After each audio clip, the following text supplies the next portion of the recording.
We didn't try and create something that would fit everyone's wants and needs. We created something that we knew we'd want to be a part of, and so would every one of our friends.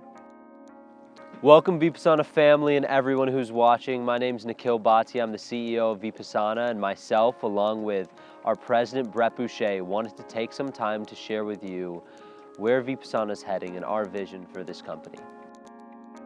One of my favorite things about Vipassana right now, at this current moment, is the fact that we have a place where anyone can go and be accepted.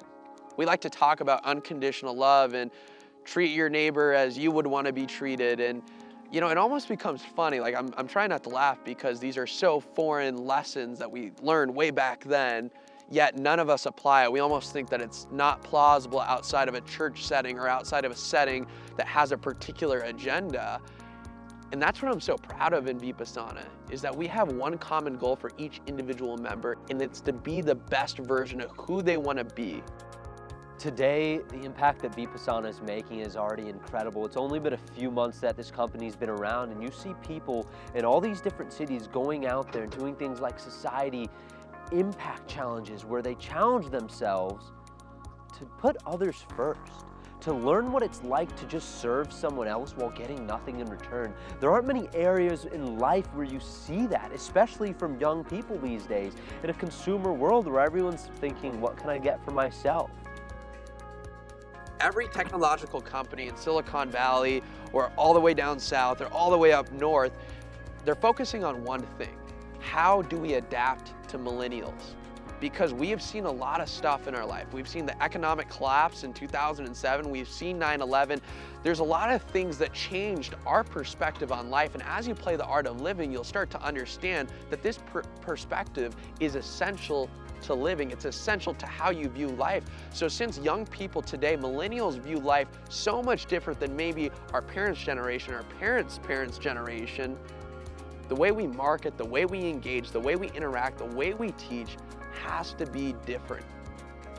When Brett and I were first starting Vipassana, we knew our age is something that to some people would be a challenge, the fact that we're too young, but really what we saw is, look at all the iconic companies out there that are so relevant and adapting so quickly to the ever-changing world of technology. Many of them were started by young people. And that's no coincidence. The reasoning is because people our age, we don't have any stigmas to fit into. We don't have any ideas of what the right path is supposed to be. Instead, we're trying to create it. We're trying to be the trailblazers for our generations, past generations, and future generations. One of the most dynamically unique things about Vipassana is our game. Where else in the world can you find an interactive game that is going to challenge you to get comfortable with being uncomfortable? We always have people teaching us our entire lives, telling us what the right thing to do is, but instead through this game, we knew instead of telling people this is what to believe, we could create an experience to help them figure out what they believe. And that is our vision with Vipassana in changing the world, is bringing these original thoughts back, allowing people to take their mind back and not having to live in this gluttony of information, not have to live in being chained to a phone, to actually be able to experience the things that are said at the dinner table, to go out and to be able to look your friends in the eye, to be able to go and explore the wanderlust within your heart and gain perspective about the world.